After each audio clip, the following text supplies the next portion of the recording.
All right, everyone, welcome to Agents, a Zoom webinar panel series. We host a panel on Zoom once a month regarding various topics in the real estate industry.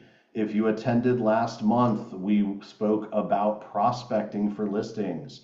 This month, we are talking about a very relative topic to the current trend in the industry, which is all about buyer and seller presentations. How can you craft your presentation to present and demonstrate your value to a consumer and get them to sign that agreement, whether it's a listing agreement, a buyer representation agreement, whatever it might be. So you can mark your calendars ahead of time. Our next month in August is the buyer lead generation panel, and that will be on August 16th at 3 p.m. So August 16th, if you want to mark your calendars now, 3 p.m., we will be discussing buyer lead generation strategies. And I've already got 3 panelists confirmed on that one. I am super excited about. But today we are here talking about crafting your buyer and listing presentation, and I'm very appreciative and want to welcome our panelists. We will start, we have Bri White from Remax Direct. Thank you, Bri, team leader and realtor. Alex Mendel from Keller Williams, also team lead. Alex, I'm sorry, I don't remember the name of your team. It's not so much of a team anymore. It's the Mendel group, but it's just going to be me for now. Gotcha. And then we have Cassia Bourne, who is with LoKation out of our Colorado office. Welcome, Cassia. You know, I've never asked you, is it Cassia or Kasha? It's Cassia. Cassia, I'll never mess it up again, I promise. Yeah. I mean, everyone says whatever they want to say, and I respond to everything. So I just match everyone's energy. Hey, you. All right, perfect. Well, let's get underway. As a reminder, please keep yourself muted so we have clean audio and ask your questions in the chat. We should have over 100 people that have registered for today. So without making it an absolute cluster blank, please throw your question into the chat. But let's start off quick. We'll go around robin here. Can you give a brief introduction about you and your business? I'm going alphabetical. Let's start with you, Alex. Hey everybody, I'm Alex Mendel with Keller Williams. I've been in business since 2013 now, so going on 11 years. A lot of my business comes from social media, do a lot of videos, work with my sphere, and I really try to craft a presentation that really talks to each individual, whether it's on the fly or if I knew any information about them. So it kind of makes me a little bit unique in that aspect. Thanks, Alex. Bri, go ahead.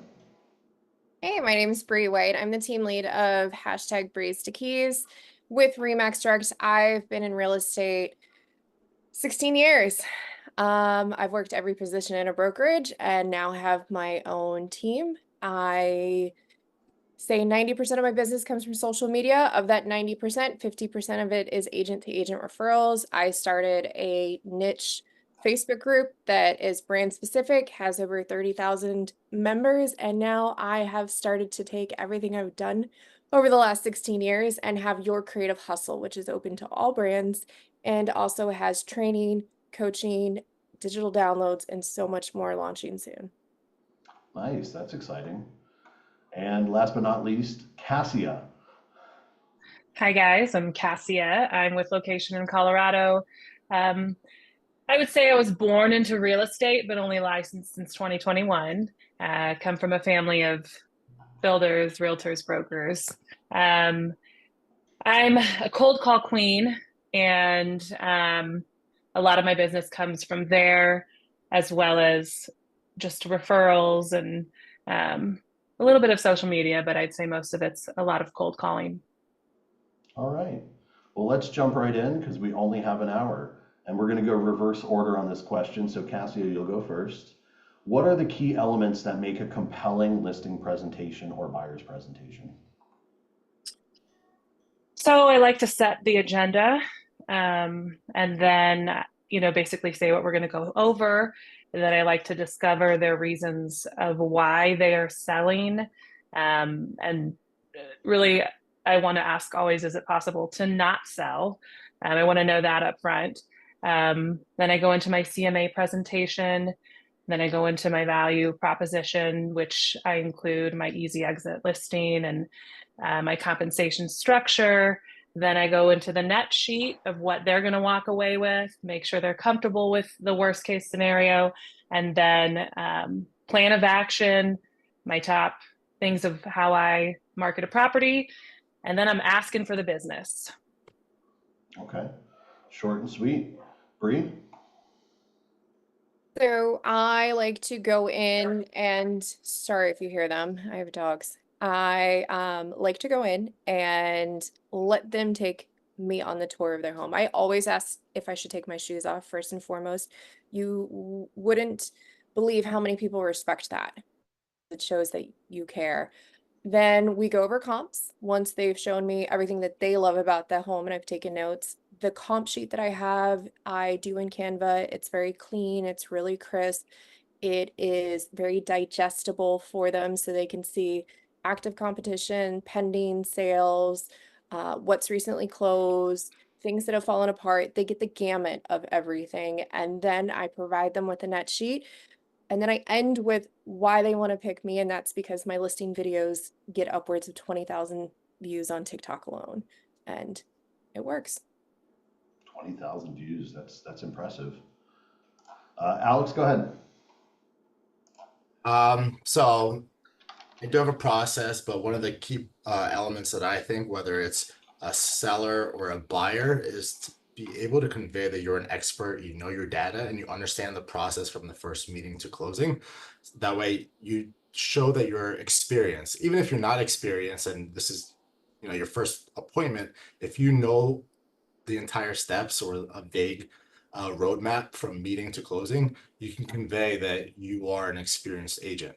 But when we're talking about a listing presentation, I like to do a pre-listing packet within 24 hours of setting the presentation. And that way it just talks about me.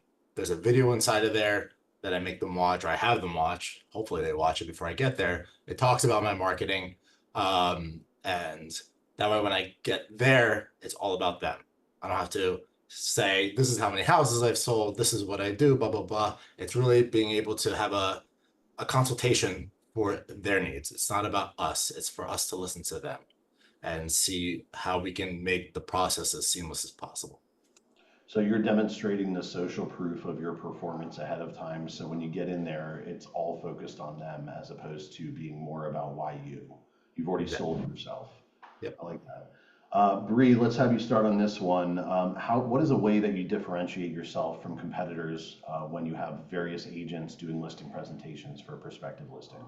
Ooh, I lean into the psychology and the marketing aspect 100%. So I have studied a lot on behavioral sciences and how to form commonalities with people and build rapport very quickly. Once I've done that, then I show them the proof. This is why I'm different, because I am a different kind of agent. And I lean into that and I tell them I have fun. It's going to be an experience in regards to let's do a video together. I actually have my first seller who's agreed to do a video with me. So that'll be coming out soon. And it's just unique, right? I let them know it's about telling a story. It's creating a skit. It's not just here's the pretty house. Let's walk through it. And they love it. It works. Awesome. Alex? Just goes back to what I just mentioned. It's just showing your value, showing that you know the real estate market, you're able to convey a deep understanding of it, and not just the local market, but maybe countywide, differentiating it from single family market to a condo market, depending on the appointment that you're on. And if you can come from that consultative approach, coupled with the marketing that you're able to do, you'll beat out anybody who their main value is they'll do it for less or they'll do it for nothing or whatever it may be. It's just being able to show that you're the expert and you're not just a real estate agent, but you're their advisor, their guide. You know what you're doing and they can have that trust in you by having that consultative approach. Cassia? Yeah, I kind of talked about this a little bit earlier. I'm matching people's energy as well, just kind of figuring out what they want in an agent. I've used the line a lot, and people don't even really know what it means. I just say, hey, I'm a help where help is needed agent. They like that.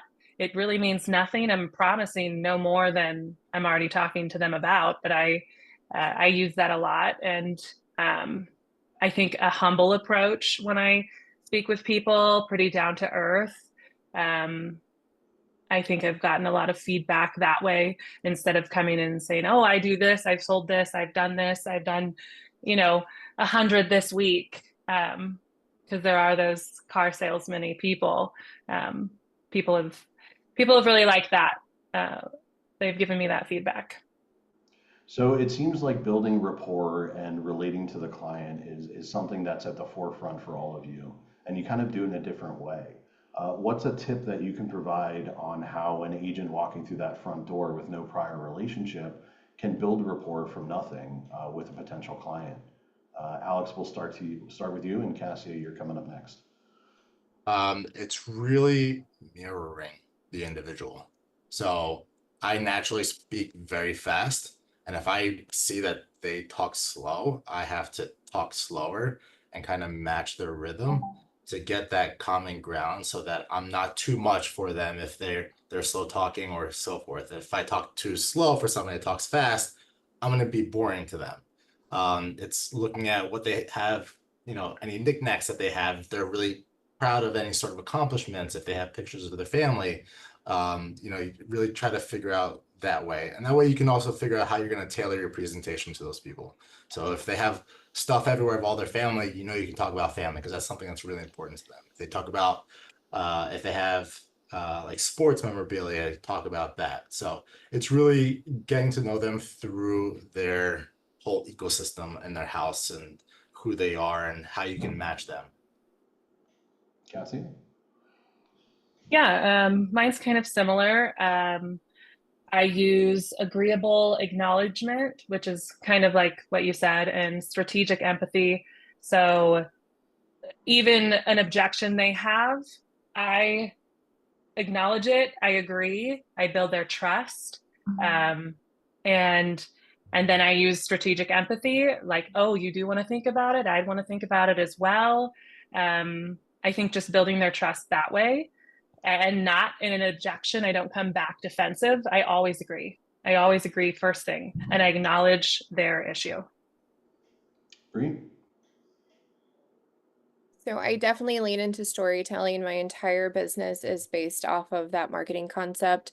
And everything that Cassia and Alex do, I do as well. And I just try and be their guide. My job is to be their Yoda, and they're the Luke Skywalker, if you know Star Wars. So I make sure that by the end of our session, they are so empowered, there is no one else.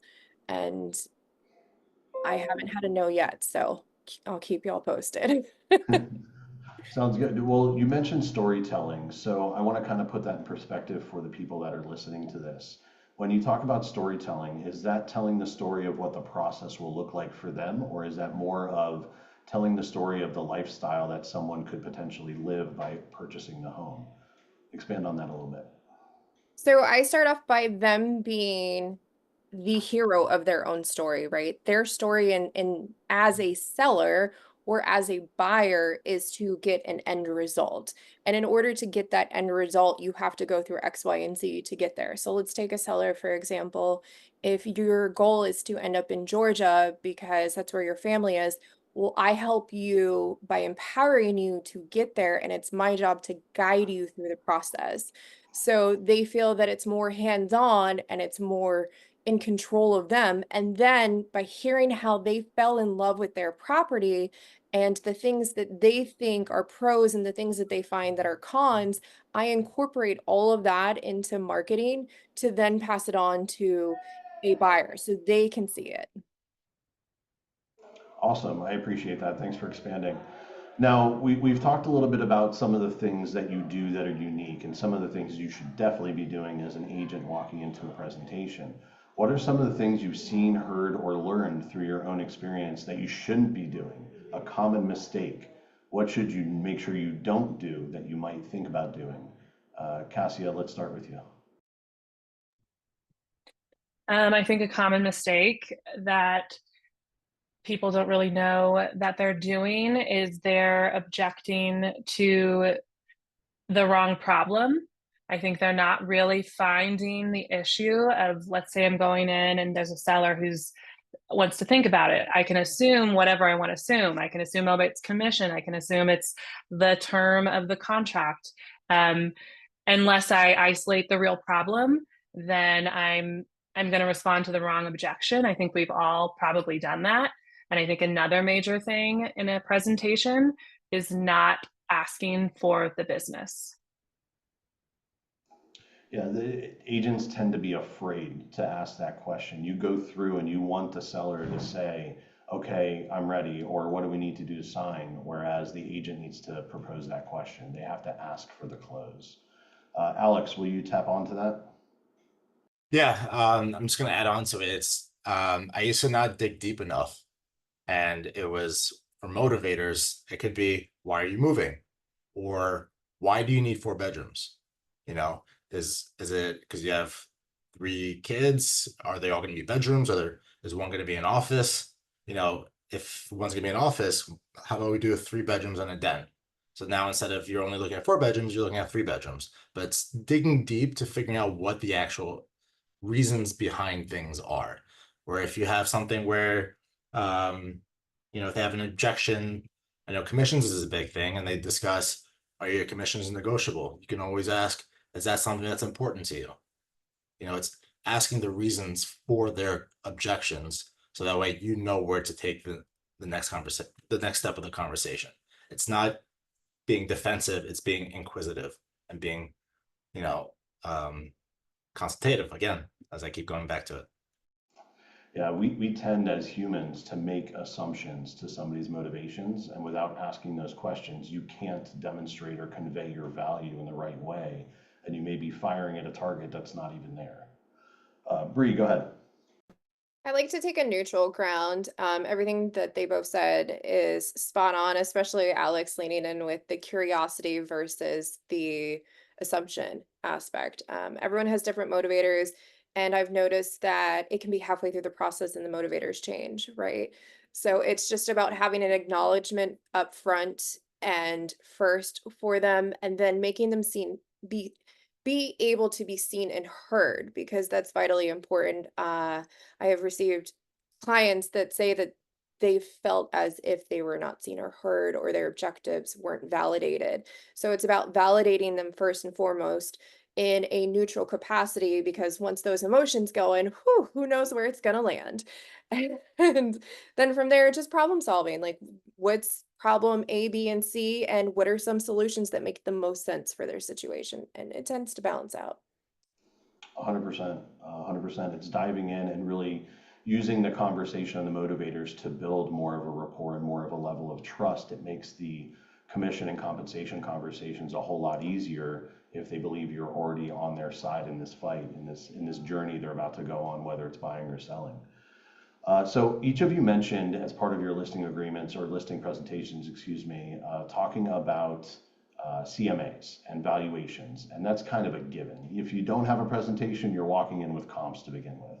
But incorporating the buyer and the seller conversation, how would you leverage data or market trends to strengthen your presentation and demonstration of knowledge? Bri, let's start with you. And Cassia, you'll come next. I absolutely do the due diligence of the neighborhood. I make sure that before I go in there, any single question that they're going to ask me, I have an answer, and I don't have to say, let me get back to you. I make sure that I study all of the stats, all of the trajectories for that particular neighborhood, that particular style, that particular lot, so to speak, and I let them know, like, this is our competition, this is who's not, how do you think your home stacks up? And I think by just taking it a little bit further than saying this is your average sale for pending, your average sale for closed, it shows that you really are the expert, and that's been valuable for me. Yeah, something I used to do on listing appointments. I'm a non-compete broker, so I don't do those anymore. But something I used to do is I would bring showing instructions for other active listings in the same neighborhood and take them out of their home before we were talking about price and what we would list for. Let's go look at the competition and compare your home to theirs and see where we want to be in the marketplace. And That's that smart. was always a really powerful tool. And a lot of times they said, no, no, no, it's okay. But just the fact that you did that preparation demonstrated the value and the tenacity so much more. Cassia. Yeah, I love that, Jonathan. I do that as well. I'm like, hey, let's hop in the car, let's go, let's see. But also, like what Bri said, the last thing that I want to happen when I'm in a listing presentation is for them to say, well, how much did the house 3 doors down sell for? And I don't know. I have to research the neighborhood. I also use data and trends like, the interest rate's a hot topic. I let my sellers know the only type of buyer that's left in this market with high interest rate is an extremely well qualified buyer. This is the time to sell. I let my buyers know, hey, you have less competition. I show them data, housing prices are lowering. Okay, it's a great time to buy for my buyers. I just kind of cater it to whatever makes sense on who I'm working with, and pull those points to kind of agree with what I'm trying to sell. Alex, wrap up this question for us. So this is kind of when I do some of my storytelling. I actually don't start with the what's sold in the neighborhood. I come with graphs that has data about the entire county, and then I funnel it down to the city, then the zip code, and then the neighborhood. That way they have a complete understanding of what's going on countywide. Because if we're marketing to buyers, they're not just looking at my city. They could be looking from Boca Raton all the way up to West Palm. I have a buyer like that. So I need them to have a really good understanding of how much inventory is out there. I let them know what the difference is between buyers versus sellers market. What's the average days on market? Then I do the same for the city. Then I show them the zip code competition. Then I go into the neighborhood and then I do my CMA. That way it shows them here's what's going on. I want my clients and my sellers, even my buyers, to be as knowledgeable as I am on the market. If they're getting all this information from Zillow, from Realtor.com, social media, their friends, the news. It's our job to be able to summarize that and help them understand and cut through the noise. That way they're as educated as I am. And that way it doesn't become a back and forth between pricing as well when we are going to list or make an offer. So I got a question in the chat that came as a private message. I'm just going to ask it here because it's very appropriate. When you're building your CMAs, do you do manual research through the MLS or do you utilize a third-party program or technology for the CMA? Alex, let's start with you. I just printouts from the MLS. I will create a like a pretty one for them that I leave with them. But if to me, RPR is just as good as Zillow, and we're supposed to be better than that. Like I don't look at RPR. If you want to create a presentation out of that, that's great, but I don't use those values because that's just a estimate in my eyes. We're the expert, not some algorithm that hasn't seen the house. So I will literally print out just the MLS, what we take on showings, and I'll highlight the important things. I'll put a sticky note on every comp and write the highlights of the property or how it may compare positively or negatively to the property that we're looking at where I'm comping. Bri? I do manual. I definitely go in and then I will tabular to get my charts, and then I have a template that I use time and time again in Canva, and then I will actually list out based off of what I think are the best properties for comparables in the neighborhood, and I give them their addresses. And 9 times out of 10, the seller's already aware of what they presume their competition is going to be. It's a little tedious, but it has not failed me yet. So I will hands down always do manual. Cassia? Yep, I always use manual in the MLS. I select my subject property depending on if I'm the mountains. It's not like a neighborhood. I'll do a radius. If I'm in a neighborhood, I'll select the neighborhood. Then I'll make adjustments as far as what I have a cheat sheet from an appraiser. So I make adjustments all the way down, and it's the CMA I create, we can use to argue an appraiser with.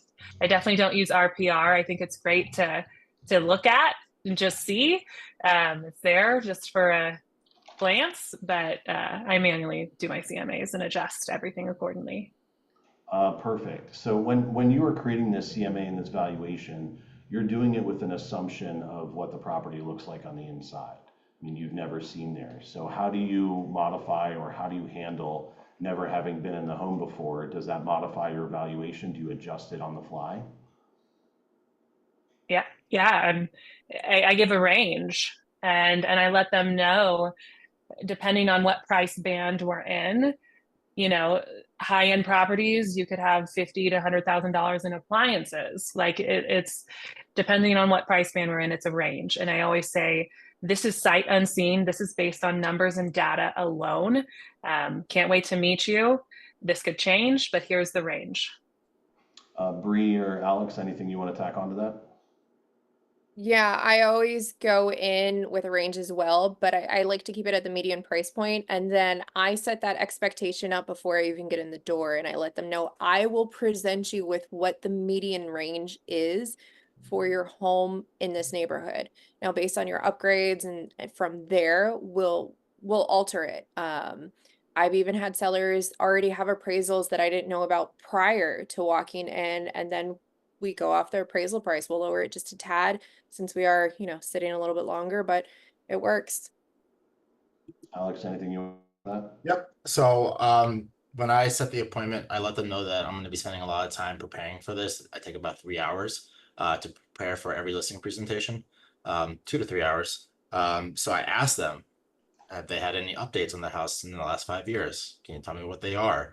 Do you have impact windows? Do is your roof new? Right? Try to get as much information as possible so that when I do walk through that door, I'll know kind of sort of what I'm getting myself into. Obviously, people who have tiles from 15, 20 years ago think they're brand new, or they're the hottest and the best and whatever. And the trends haven't changed, but obviously they have.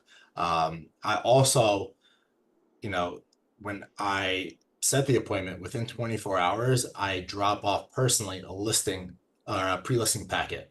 And if they're home, they open the door, I'll try to peek in to kind of see, what they told me is similar to reality. So I'll kind of have a basic understanding. So I kind of get a little sneak peek if I can.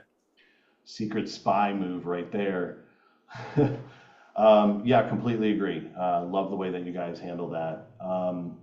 When you're making your presentation, I mean, there are so many technology programs out in our industry, these shiny objects that just say they make your life so much more efficient. How does technology play a role in enhancing or presenting your presentation, whether it be for buyers or sellers? Do you go in with a printed packet, or is there some type of technology? Do you leverage an iPad or stream it to their TV? Those are shiny and cool, but are they actually impactful? What do you use? Bri, we'll start with you, and then Cassia, then Alex. Alex, I keep making you last. Ladies first, I'm sorry. I print it out. I use Canva. I always tell everyone, do not pay for a platform until you have outgrown the free options. And once you outgrow it, that means that you're clearly going to use it. So then invest in it. Canva has enabled me to be able to set up team templates. So our team, which is currently my husband and I, he has the same template I have for every single thing, and then you can go in and adjust as need be. I used to do the shiny object thing. I have friends that are really great and they have apps and this and that, but I have found that a piece of paper still gets the job done, and they love it because it's something tangible that they can marinate on later on. Cassia? I'm a paper person too. And a lot of my clients are retired. They love paper. They don't even know how to open their email. I know, I'm just kidding. It's traditional. I have packets that I already have printed out. I do use technology when let's say we have an appointment on the phone. I use a service, it's free, I text them a link. They look at it. It's my about me. It pre-sells me. It says I want to hire Cassia before I meet her type thing. And then we just get into the presentation when we meet in person and it's about them. But mostly I'm just a paper person. You know, I'm going to ask you, what's the program? It's called Flip HTML.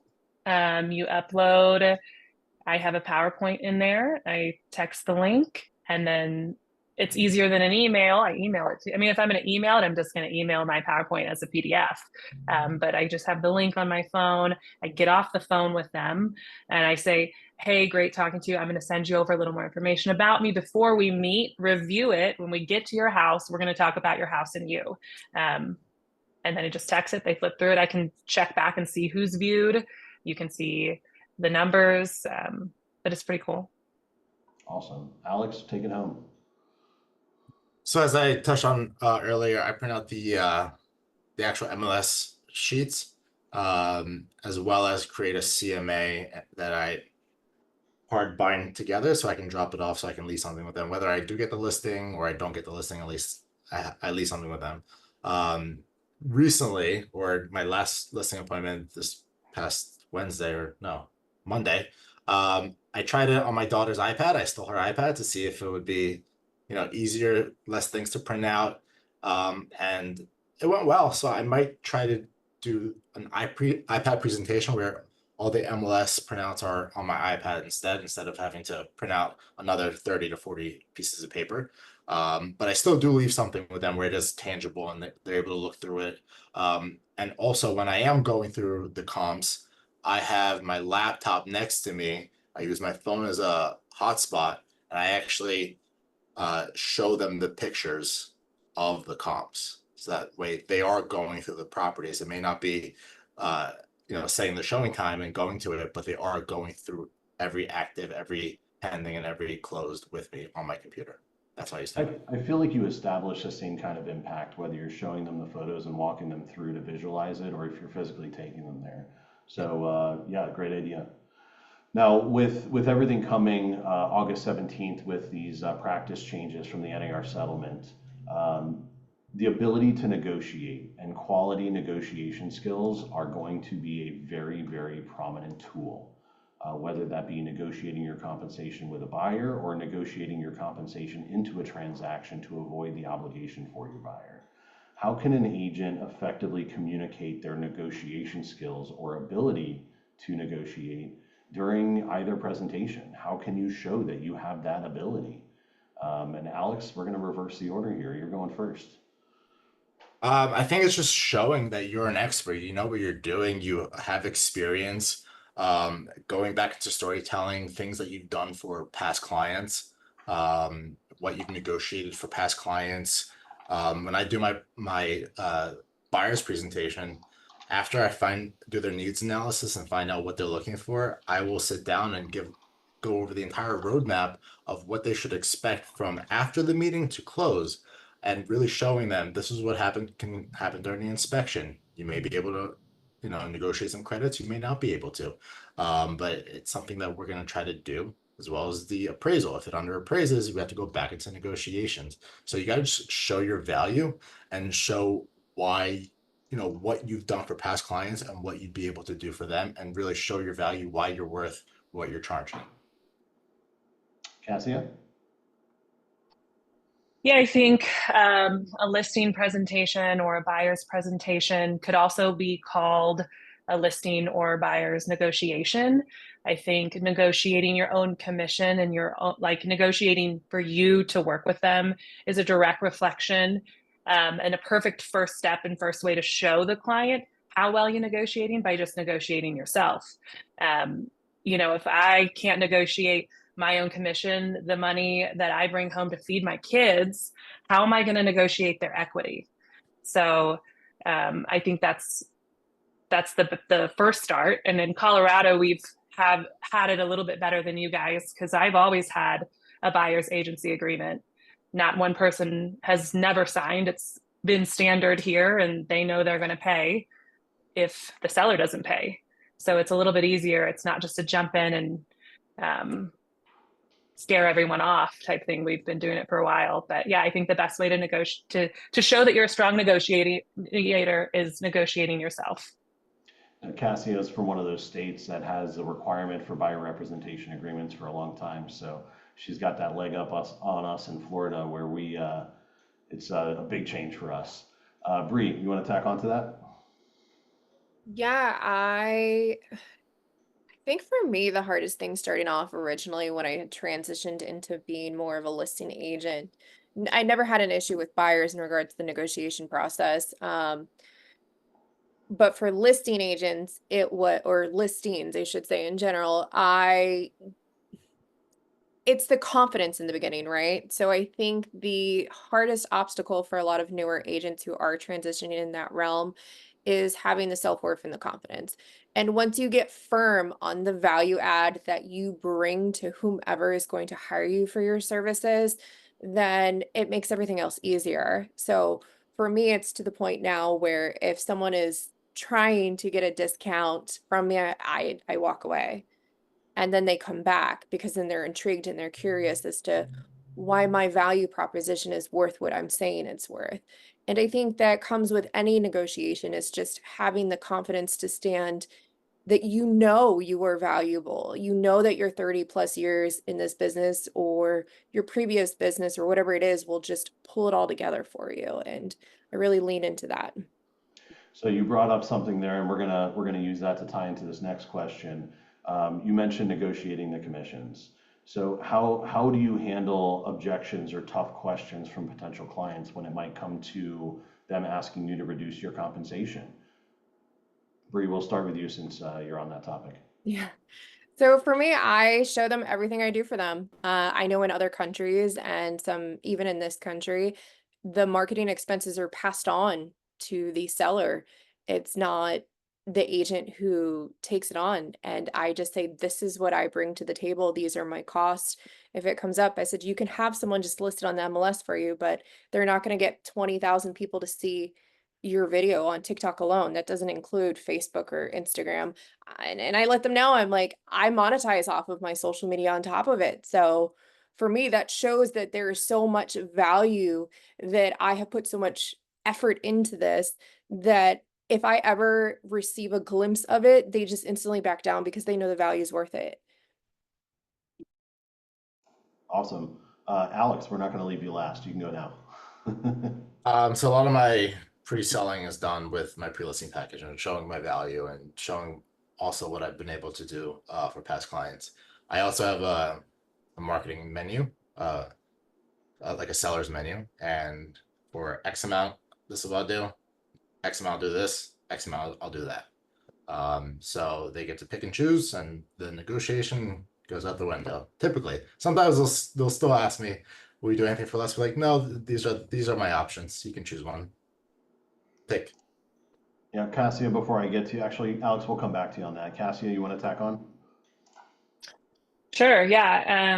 So like I said before, just tough objections, especially with commission. I agree.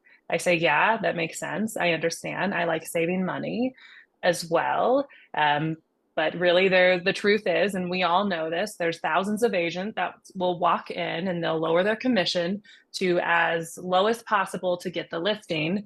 And I usually like to, that ties back into what I just said before, say that's a red flag. That's a reflection of how they're going to negotiate your equity. If they come in and lower their self-worth immediately, how do you think they're going to handle negotiating your property? I mean, that's a number one red flag. But yeah, I agree. I agree with them. I say, yeah, everyone wants to save money, but I don't know really. I think it's case by case, but I'm not coming in for the most part. I have a set, this is what I charge, this is my fee. And then like Bri was saying, if they want to just nickel and dime, then I will step back. But usually they say, oh yeah, we really do. The truth is we do want someone who negotiates and still protects our bottom dollar than someone who comes in and does it for free. Yeah, 100%. That's a great way to demonstrate your negotiation skills for sure, and differentiating yourself from the competition.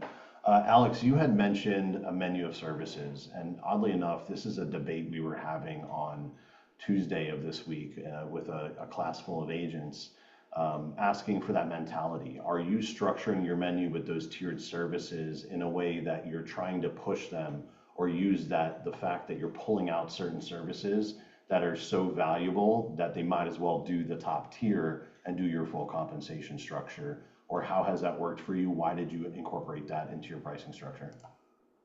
Um, just ease. I wanted them to know what they were getting, you know, instead of saying, I will do it for this, but what does that get you? Right? I want them to see exactly what I'm putting on paper, what I'm going to do for them. Since this is different brokerages, I can't really talk about what numbers they are. I love you. I love you. Thank you. That's why I said X, X, and X. I'm as compliant as I possibly can be. You're good. So the highest one, so it's called standard, enhanced, and concierge. Those are the 3 levels. I gave them cute names. And concierge, it has a concierge. So if they ever need anything, they can call somebody. Like, it goes crazy. I never expect anybody to pick it.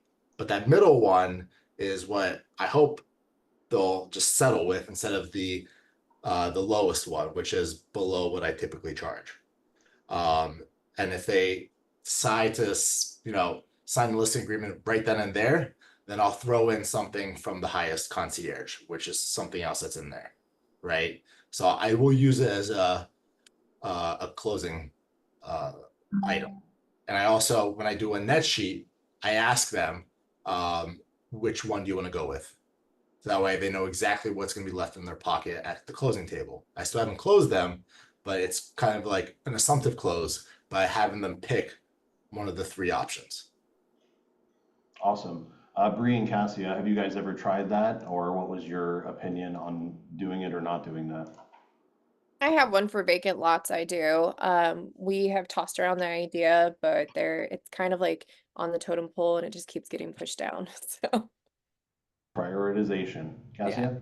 Yeah, so I kind of always, I'm curious about it. There's a few non-negotiables for me when I list a property, which is, yeah, I could save money and save you money by not doing a Zillow walkthrough. I could save you money by not doing drone, and I could lower my price, but then it's gonna be harder to sell your house. Like, especially here, drone, floor plan, Zillow, all of those things I want to do in every listing. So I guess my question would be to Alex is, have you seen it still be effective? You sell the house. Are you letting houses sit longer because you're cutting down? What are the things that you cut out of your tiers? Like, do you say, okay, no drone photos? Because to me, that's like, we have to have drone. Yeah, no. So there's obviously items that overlap. So the lowest tier one will have the drone. Like, the standard stuff that most agents do will be across the board. I will do something extra for the lowest tier as well, which is also across the board, is I supply moving boxes. Most agents don't do that. Yeah. Or I have other things. I can't remember. Do I have it with me? Well, that's answers my question though too, because I've always wondered, because I don't really do the tier. So your bottom package is your bare minimum non-negotiables of what you do for every listing. All of that. So here's what's on that goes across the board. It's video, it's social ads, professional photography, twilight photos. I even added putting a super system on their house. I don't call it a lockbox, it's a super system to secure the house.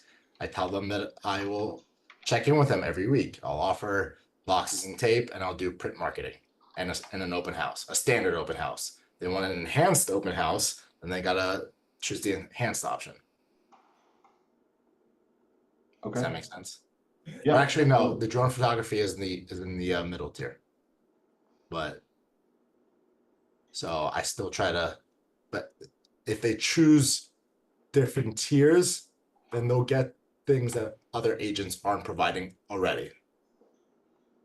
So I have in the middle tier, I guarantee my video ads to reach a minimum of 70,000 people with my Facebook ads within the first 7 days.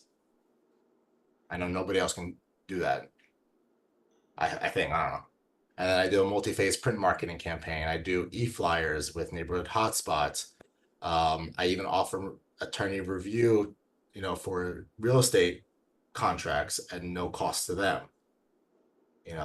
So there's a whole bunch of other things. Okay.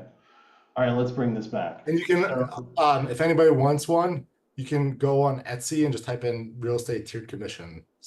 And I just added crazy amount of things to, like, I went way too extra on it, but it works. We all tend to be a little extra sometimes. When you walk in for a presentation, how do you handle when there are multiple decision makers that might not be present? Cassia, let's start with you, and we'll go Alex, then Bri.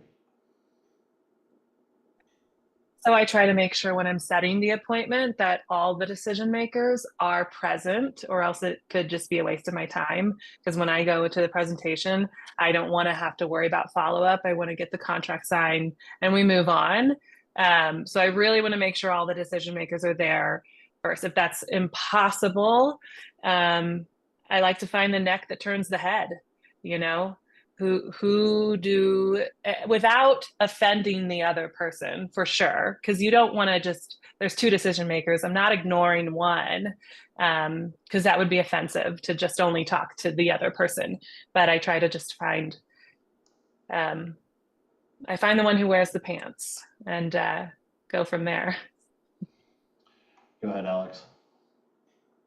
So this happened to me a few months ago where I set the appointment. I made sure that both of them are going to be home. The husband and wife were going to be there at the same time. Morning of, they say, hey, husband's not going to be there. I said, okay, when can we reschedule for when he's going to be there? He said, no, don't worry. Why don't you just, come talk to me, the wife. And I knew I wasn't going to push it anymore. So I said, okay. In my mind, I changed it from a one-step listing presentation to a two-step. So I got there, I told them, hey, most agents, what they do is they give you a value, without even seeing your house, and then they're not as good as Zillow. They're not as good as Zillow. But what I do is I'm going to do a quick tour of the property, ask you a few questions on the property, and then when are both of you guys going to be home again this weekend? So I set the appointment face to face when I'm with them, and then that way I'll come back with my valuation, and then I'll do my presentation with the CMA. So I'll just change how I do things. So kind of looping them in where you go halfway with enough of a teaser. Exactly. So you'll find out, like, I'll do a needs analysis with who's ever there. That way they don't feel like they're wasting their time. And then when I come back, I'll do a needs analysis with the person that wasn't there. And sometimes when you have two decision makers, the one who's there with the other one gone is going to give you more insight that helps you walk into that second conversation with some weapons. So that's a great way to handle it. Bri? Same thing as I almost always try and get there when both decision makers can be present. If not, then I build as much rapport as I can with the first one. And I ask them, I'm very upfront. Can we get them on the phone? What do you think? Like, let's call them right now. What questions do you think that they would have for me? And then from there, a lot of times the wheels start turning because it's putting the power back in their hands, and they feel excited and they're ready to go, and they want to lock this in, or they feel so comfortable with me that it's like, okay, I have to call my husband right now, and from there I answer the questions. I pick up on the personality as much as possible up front. I'm a firm believer in understanding disc profiles, the 16 personality types, whatever it is, to help you build that rapport. And then I seal the deal. I try and get them to sign that night. Yeah, if you haven't spent any time researching disc profiles and the variations of personalities, everyone tells you know your audience, read the room, and cater your messaging to who those people are. But if you don't understand the varying personalities and what makes them tick or what will resonate with that person more, it's really hard to do that. So if you're not familiar with disc profiles and the varying personalities, I encourage you guys to look into that. So with realtors, there's this stat. I believe it's 70% of consumers say they would work with the same agent again, but fewer than 20% actually do.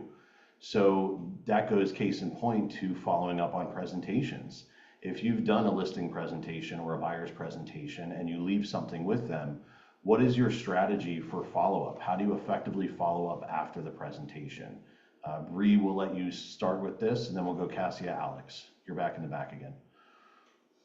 I call them at least once a week and go from there. I've had clients where they know they need to get their house in the property, but there's just a swirling mess of other things going on in the background, and they really appreciate the follow-up. It's more of, I go into every listing presentation, I'm like, you're probably going to be my friend at the end of this. I like to collect my clients, is what I say. And so it sets the expectations of, I'm going to be bothering you. You're kind of stuck with me whether you like it or not. And from there, they appreciate it. And they eventually just list. We work on the timing, and I take it a step further depending on the personality type. If I think that they're more of a cautious personality, then I'll say, how about this? When do you think would be a good listing start date? And then they'll tell me whatever that date is, and I'll say, how about I send you the paperwork? We can go ahead and sign it, but it won't actually start until this date. Just we'll stay in touch a week prior to get photos done. And they absolutely love that, because then it's one less thing they have to worry about. Cassia? Yeah, I get on the phone. I think I would categorize my lead or client into a warm one or a hot one just based on their timeline. So if there are people that I talk to that we're not listing for another year, I'm not going to call them every week. That's going to be just like a monthly stay in touch, or even put them on a weekly email instead of bothering them on the phone over and over. But if someone who I know who's getting ready to sign, and I don't want them to sign with anyone else, I'm calling them weekly. Ideally, though, I'm getting the signature at meeting them, and there's no follow-up, but just getting back on the phone. I know you guys are all badasses and you get your listing agreement signed on the spot, but you never know. You might need to follow up. Alex, go ahead. So if there's somebody who's, a few months out, a year out, and I, for some reason, met with them a little too early, but I met with them, I put them on a monthly mailing campaign they get one a month, and it has tips to organize their house based on the month, as well as how to maintain their house. That way I'm staying in touch with them, and I'm still providing value. I'm huge on value, if you can't tell. And just give them items that they can hold on to. So instead of sending them a just listed, just sold postcard that I did for somebody else, I sent them something that they're going to hold on to for a couple of days, couple of weeks, so they can make their house better. And then I also utilize HomeBot, which is a fantastic tool.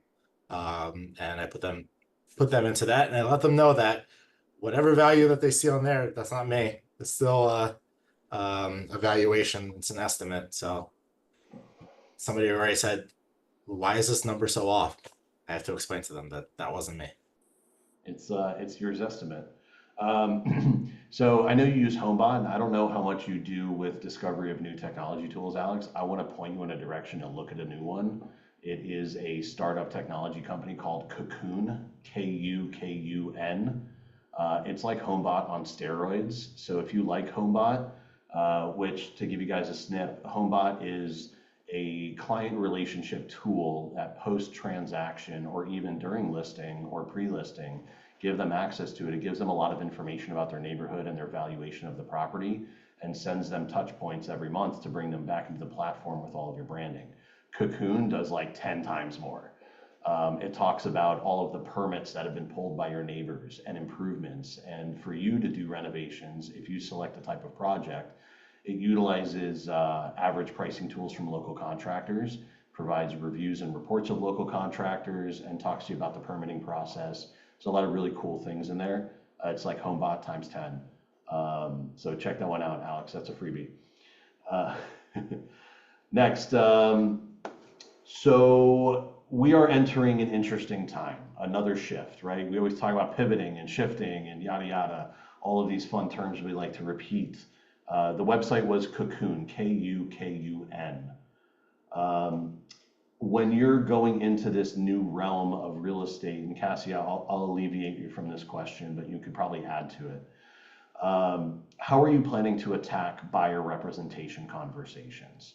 When you go into this convo, are you going straight and strict? I'm only going to sign exclusive agreements. Are you easing people in with showing agreements? Are you utilizing the Zillow style touring agreement? What's your mentality on how you're going to present your value and grab that engagement with a consumer?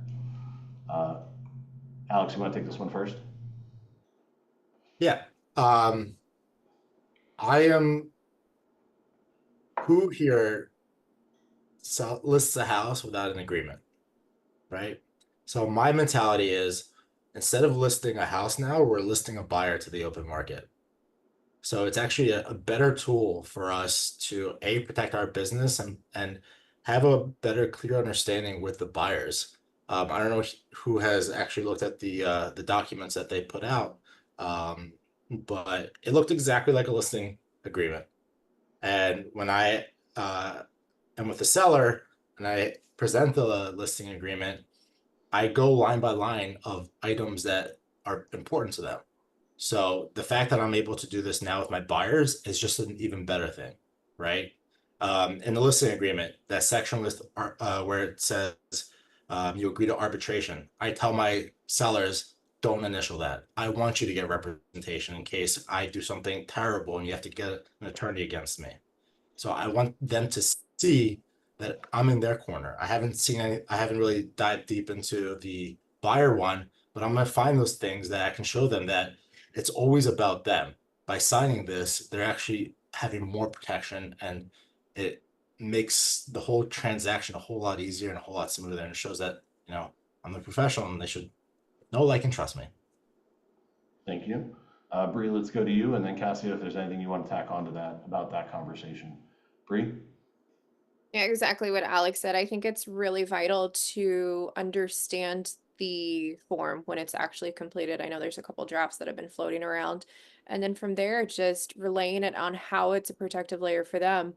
By the time I get some buyers, they've been through the ringer of a couple different mishaps. And so they're a little skittish. So for me, this is just a way to stand out as a professional because if you know the document, you know the agreement, they're going to be like, huh, well, you explained that with such clarity. Thanks. And it's a shoo-in. So I personally, as much as I've seen in real estate from the trend changes back in 2010 to where we are now, I genuinely am not worried about this. I think that it's going to be very valuable as an industry, as an entirety, because it will differentiate professionals from those who are not so professional, so to speak. Remember when everybody was freaking out with TRID? I know. Yep, all those changes. There's always change. That's the one thing that never changes. Cassia, you've been very successful in getting buyers representation agreements signed, exclusive buyer agreements. When you go into that conversation, what's the biggest obstacle or objection that you hear from a buyer, and how do you overcome it? Well, things are changing now, but I used to build some rapport. I'd go see a couple houses. Let's go see a couple houses. But now we're not going to be able to do that. So then I would go revert to, and I always let my buyers know, I cannot negotiate on your behalf unless this is signed. And it also does protect them because it shows what I'm going to do for them. If I don't follow through with my end of the agreement, they can fire me. But I get 6-month exclusive agreements. I even got Florida people. You guys referred them to me. They signed. I do empathize with them. I say, I know it's scary. I know it's scary that you're signing 6 months with me. But I also am, if someone wakes up tomorrow and hates me, apart from if we're under contract, and through the process, I am not going to force them to work with me. I don't want to force anyone who doesn't want to work with me to work with me. It's not fun. But yeah, just the main thing. And then asking them to sign it. And if they say no, I'm not going to be able to show them a house. And not even being afraid to ask them too. Because if they don't sign it, you lose nothing because you never had them as your buyer. Yeah, very, very valuable point there. I don't know if anybody's done it. I love the QR code in your background. I scan that and that goes direct to your website. That's kind of neat for when you're on these meetings like this. Really cool tool there. All right, guys, we are just about out of time. I want to give each of you about a minute. If there's any closing statements or items that you think our viewers should be left with, that is valuable for their buyer presentation or listing presentation. Open floor, no question needed. What would you like to add? We're going to go CBA. Cassia, you can go first.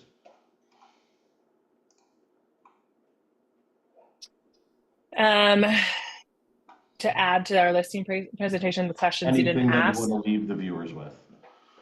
Well, I think these, like you mentioned, the QR codes, I guess it's over here. I have these on everything. I still have sellers that want flyers in their yard, people, they do. So I put a big QR code on a flyer box, which is less paper. I don't even have to put the paper, but it can just go a link to the property website, and they can find the information there. But I do think it's important whenever you're negotiating to not come in and just immediately lower your self-worth. And that's the way to even stand strong in that, is to point that out and say, I'm not coming in here. I'm not a discount broker. I'm not dropping my commission immediately. I'm showing you right now my negotiating skills by negotiating myself. But I think we covered almost everything. All right. Thank you, Bri. Marketing. I can't tell you how many agents I've spoken to that have not leaned into the marketing and the branding aspect of their personal business to help them differentiate themselves, because we've never had to as much as we have to now. And if you haven't done it, lean in, do a lot of self-discovery. There's a ton of things out there that can help you figure out, what is my brand? My brand is based on a hashtag breeze, like it's a breeze outside, breeze to keys. And I did that intentionally on purpose so I can get categorized via SEO and everyone can find me very easily. And put it on your card, put it on everything, have swag, whatever it is that you do, because top of mindness and psychology is going to play into a lot of more than it ever has before. And you'll see that if you have a self-awareness by your marketing and your brand, you're going to walk into a listing appointment and you're going to feel untouchable. Like it's just going to flow so well for you. And so lean into that. Well, we can all do that together. Everybody, untouchable. Untouchable. I love that. Alex, go ahead, wrap up for us. I've honestly, it's just honesty, be an honest person, be an honest agent. Don't, go out of your way when you have to. Don't be shady when you should never be, it was even the ethics point that I brought up, and Jonathan, high-fived me on. Just be a good person, be a good agent, come from a place of value. Don't come from a place of, benefiting yourself. The moment I stopped thinking about benefiting myself is when my career took off, and when I was able to help more people, they were able to bless my family. So just come from a place of value, honesty, and good-heartedness, and you'll succeed in this business. Awesome. Thank you, panelists, you guys giving your time and sharing your insight with all of our viewers. I can't thank you enough for taking part in this and sharing your insight and knowledge. I know it was very valuable and we got some really diverse perspectives. Anyone who registered for the webinar, you will get a copy of the recording. And Alex, Bri, and Cassia, I have some little sneak gifts for you. I take this, I get it cut up with short video content. Oh, that was cool. With some short form video content I'll share with you guys that you can share on your social media outlets. And mark on your calendar, next month, August 16th, 3 p.m., we'll be doing our buyer lead generation panel. Thanks so much, everyone, for joining, and especially to our panelists for your time and insights. Take care, everybody. Bye.